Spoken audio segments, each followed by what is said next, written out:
Hello everyone. In this video, we will be discussing two important properties of the circuits which will help us in different problem solving which we will encounter for the preparation of joint entrance examinations. So the first property we will be going through is short circuit,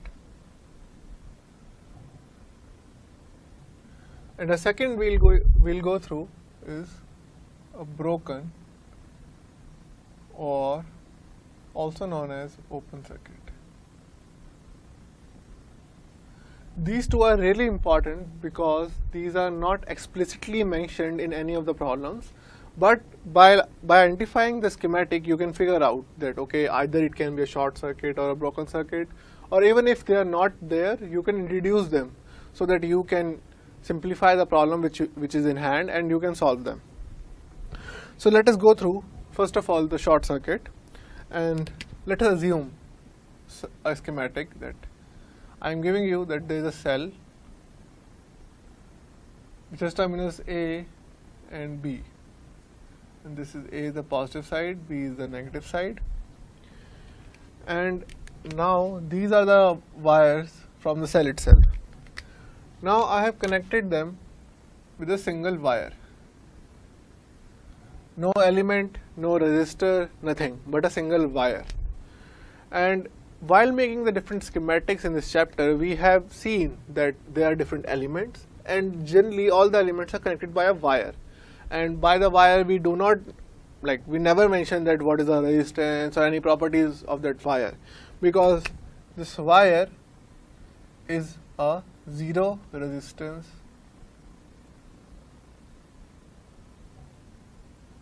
wire. So I have a resistor, it is mentioned by, or it is depicted by this symbol.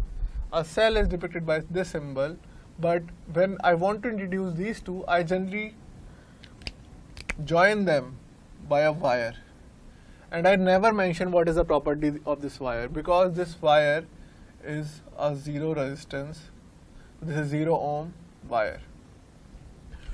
So in this case as well, because I have joined the two terminals of the cell by a single wire and not an element, so this wire is a 0 ohms wire, and I can say that both the terminals of the cells are shorted because I have done a short circuit between them by introducing a 0 ohm wire.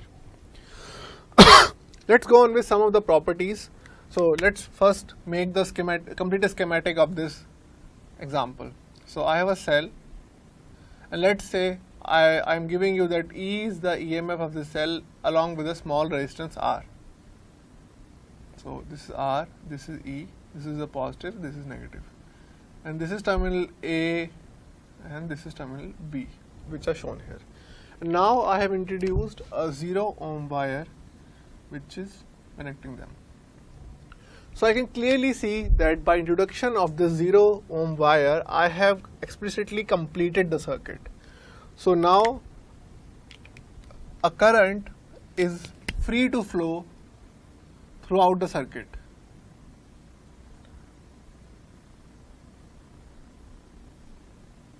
And I have no branch in the circuit because it's a continuous thing, so the same current will be flowing throughout the circuit. And I can, by Ohm's law, I can define that the net current in the circuit will be equal to the net voltage, which is E, and it is divided by the net resistance. So I equal to E by R is what I have. And the potential difference which the battery or the cell is giving me is VAB. So the VAB potential difference means that okay, let's go from A to B and C. So first of all, it's E, and then because the current is moving in this way, we know that current always moves from high to low potential. So this will be EIR. So the net potential difference which has been provided to us by the battery is E minus IR. And also this is the same potential difference between point A and B. But we know that because I is been calculated as E by R, so this will give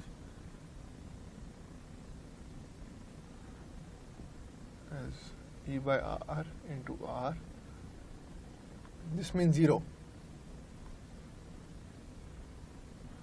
So this is a little weird that we know that the cell has a potential difference, and it is the job of the cell is to provide a potential difference to the circuit, but here we have calculated that the potential difference between the two terminals of the cell is 0. So how is it possible? It's possible because of the zero resistance wire. So the terminology short circuit not only refers to the introduction of the zero resistance wire, but takes advantage of an important property of the zero resistance wire, is that because there is no element within the wire or the zero resistance wire which can either introduce a potential drop or either introduce a potential jump. So all the points on this zero resistance wire are at the same potential. So from A to B, so whatever potential is at A is same as the potential at B. So that is why by observation only we could have said that the potential difference between A and B is 0. And that's why the net potential difference across the ends of the cell is also 0. What does it mean? What does it mean? That if I am connecting a cell through a zero resistance wire, then I am not drawing anything substantial from the cell, and the cell in itself now is like generating current, and all the current and all the power will be used up by the internal resistance of the cell. So let's list down some of the 3-4 critical properties of the short circuit, which we will be using again and again in different problem solving which we'll come across. So if I write it, okay, short circuit, and let's say this is a terminal A, this is terminal B, and between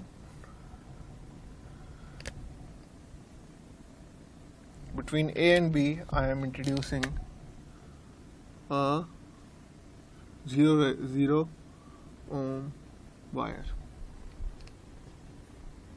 So it's big.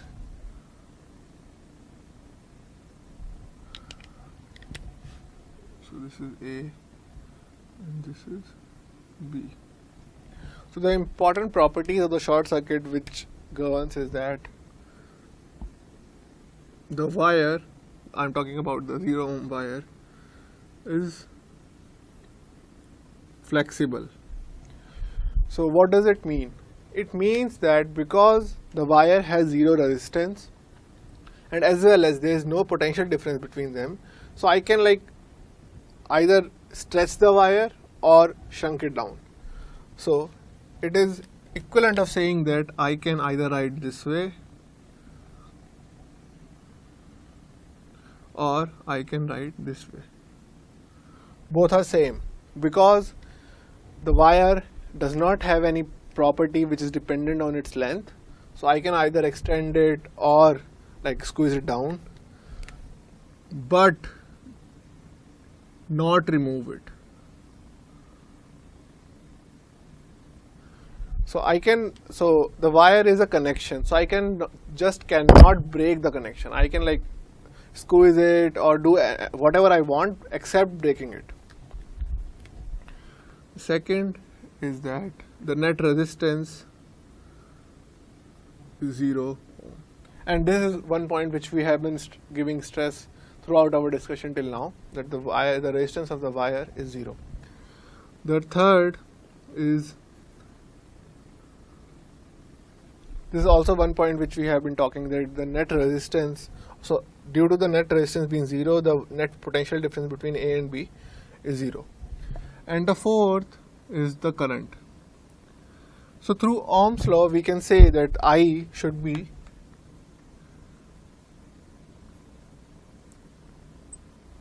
but because VAB is 0 and RAB is 0, this makes the current across AB as undefined.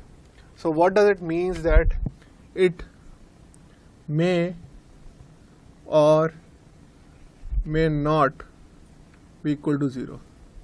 So we do not know about it. So we need to calculate So we need to calculate as per the circuit properties and the circuit in which this wire has been implemented. So the first example only showed this thing that okay, when the wire was implemented in a circuit, there was a current which was flowing through it, and the value of the current was E by R. Although all three properties were already there, that the wire was flexible, I could have just shrunk it down. The resistance of the wire was 0, as well as the potential difference between different points at the wire was 0, but there was a current which was flowing through the wire. And this is one thing which we need to, we just cannot tell by observation that okay, the current in this wire is this or that. We need to solve the circuit and then find out okay, what is the current in the wire. In this case also, like in this case, even if we have like shrunk them down and made them on top of each other, then also if we are asked to calculate the current, we need to take them apart in either this configuration or this configuration and then calculate what is the current through them. Now let's discuss the second property, which is very important, similar to the short circuit, and you could have like figured it by now that what we are talking in this case is an open circuit. Like if we have nothing connecting the terminals A and B. So if I have terminals A and B similar to the first case, and this time they are open. So by open I mean that there is no connection between them, either not an element, not a wire or anything. So air is between them, and we know that air is a poor conductor. It has a high resistance. So what we say is that now the net circuit becomes this. But from A to B there is nothing which is connecting them, and because the circuit is not complete, the current will not flow. So I can write that I equal to 0. So the net potential difference between A and B is only contributed by E. So similarly, what we discussed in short circuit, let's list out the important properties of the broken circuit. So broken or open circuit. So we have A, B, but we have nothing in between. So I'll just write air. So the first important property is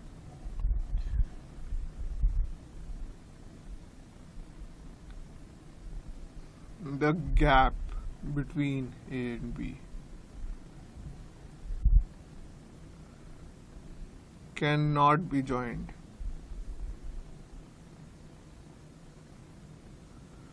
So A and B will always be apart. I can like take them away from each other or bring closer to each other, but it will not make a difference because there always be a gap between them.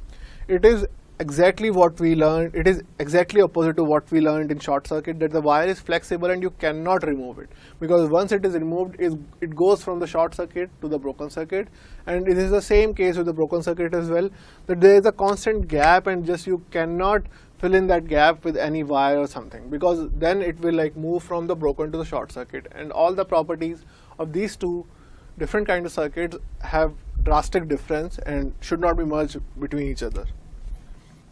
As we can see that in the second part, the resistance of AB in this case will be infinity, because we are assuming that the air is having a very, very high resistance. So that is why we are almost assuming the resistance to be infinite.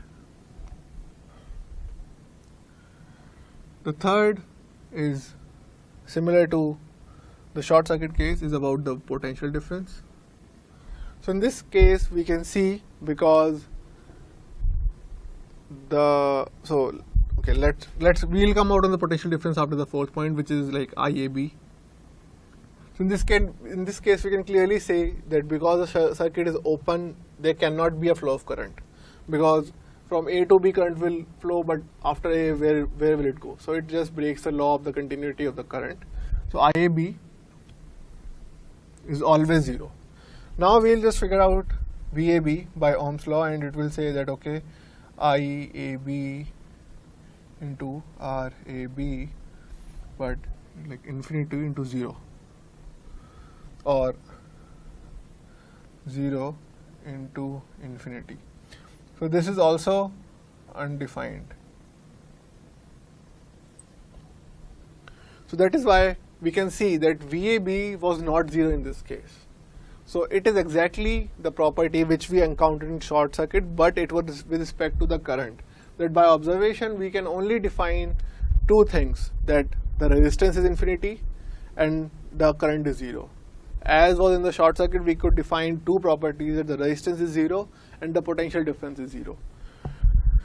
For calculating the potential difference in such a case, we need to solve the whole circuit like what we did here, that we know that there is no current, so we can just directly see what are the potential differences introduced by different cells between the arrangement. And here we had only one cell with E as the EMF for potential difference.